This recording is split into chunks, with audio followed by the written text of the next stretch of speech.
Assalamualaikum warahmatullahi wabarakatuh.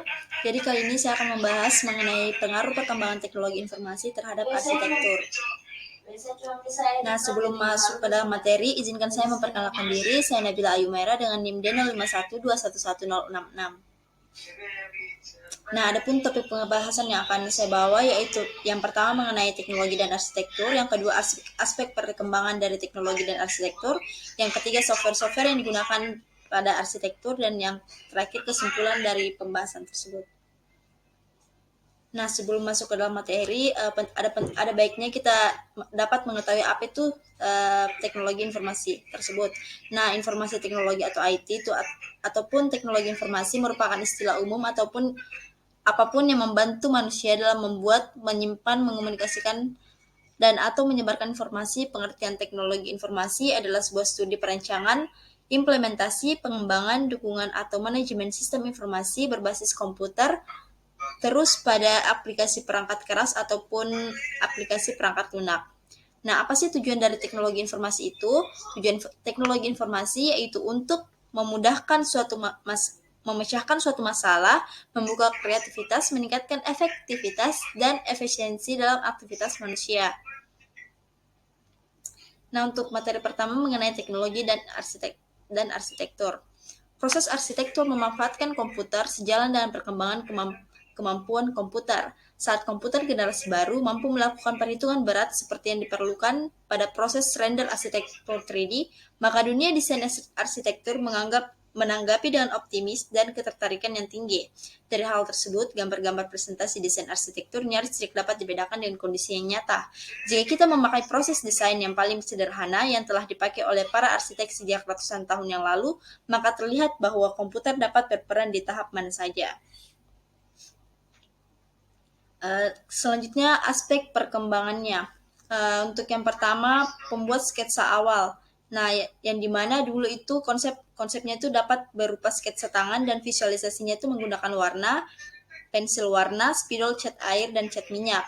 Nah, untuk yang sekarang, media penggunaannya itu dapat melalui smartphone, netbook, iPad, komputer dengan softwarenya.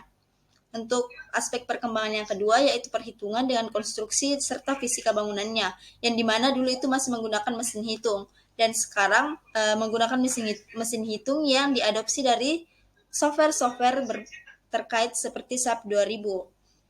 Nah, yang ketiga yaitu pengembangan desain, yang dimana dulu itu masih menggunakan sketsa dan gambar menggunakan bantuan meja gambar teknik, dan dimana sekarang itu sketsa dan gambar kerjanya itu dengan bantuan software dapat melibatkan animasi ataupun virtual reality seperti yang terdapat pada gambar.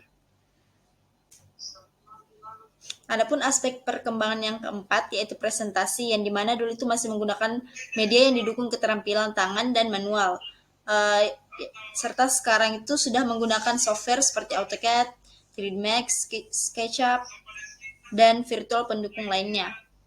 Nah, yang terakhir aspek perkembangannya yaitu pengarsipan karya desain, yang dimana dulu itu arsip-arsip disimpan di dalam rak atau lemari seperti yang terdapat pada gambar, dan sekarang itu pengarsipannya itu secara sistematis bisa disimpan di komputer pada folder-folder berupa soft copy dan internet melalui email.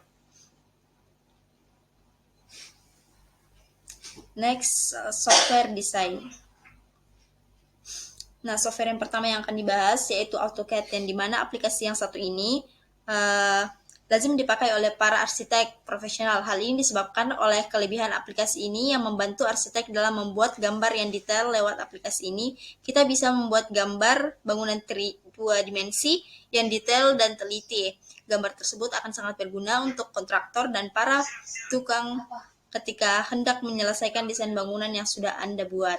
Nah, untuk aplikasi kedua yaitu Revit Arsitektur, yang dimana software ini merupakan software perhitungan dan pergabungan dari AutoCAD dan 3D Max, karena produk ini bisa membuat tampilan 2 dimensi dan 3 dimensi secara bersamaan.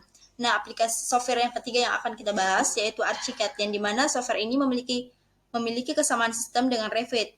Namun untuk masalah rendering, sistem masih jauh berbeda dengan Revit. Nah, untuk aplikasi yang keempat yaitu Archicad, yang dimana menggunakan konsep A11 in 1. Aplikasi ini memungkinkan untuk membuat gambar dengan format 2 dimensi dan 3 dimensi, mulai dari mampu menggambar dalam format 2 dimensi ataupun 3 dimensi sampai tampilan yang begitu user-friendly. Aplikasi ini juga menginginkan para arsitek bekerja di lingkungan building information, modeling, manajemen, atau arsitek bisa dipakai untuk platform Windows ataupun Mac. Untuk yang keempat, yang kelima yaitu Shift Architect. Ini adalah aplikasi lainnya yang bisa membantu Anda membuat gambar 3 dimensi. Nah, untuk aplikasi selanjutnya yaitu Softline seperti aplikasi sebelumnya. Aplikasi ini juga cost estimate yang bisa menghitung anggaran pembangunan rumah. Untuk aplikasi selanjutnya yaitu MicroStation, yang dimana aplikasi ini dikelola oleh Bentley System. Ini membantu membuat desain bangunan 2 dimensi dan 3 dimensi. Untuk aplikasi yang terakhir yang akan saya bahas yaitu Shift Architect, yang dimana aplikasi ini bisa bikin gambar 2 dimensi detail dan teliti seperti hasilnya SketchUp. Adapun pembeda antara aplikasi ini dan SketchUp adalah penggunaan 3D Studio Max tak hanya dipakai untuk kalangan arsitek saja, tetapi juga animator. Nah, adapun kesimpulan dari pembahasan yang saya bawa yaitu arsitek adalah ilmu yang digunakan dalam membuat sebuah bangunan baik itu skala besar maupun skala kecil. Teknologi informasi di dalam bidang arsitektur dirasa sangat dibutuhkan karena dengan dukungan teknologi dapat mempermudah serta meningkatkan kinerja arsitektur. Nah, dengan adanya dukungan teknologi dalam bidang arsitektur dapat mempermudah kerja serta memberikan keuntungan seperti pembelajaran lebih efektif dan efisien, komunikasi lebih mudah, menekankan biaya untuk pengadaan, serta desain interior yang lebih mudah juga pula. Nah, jadi sumber materi yang saya bawakan itu berasal dari ini. Sekian pembahasan yang dapat saya sampaikan, kurang lebihnya mohon dimaafkan. Wassalamualaikum warahmatullahi wabarakatuh.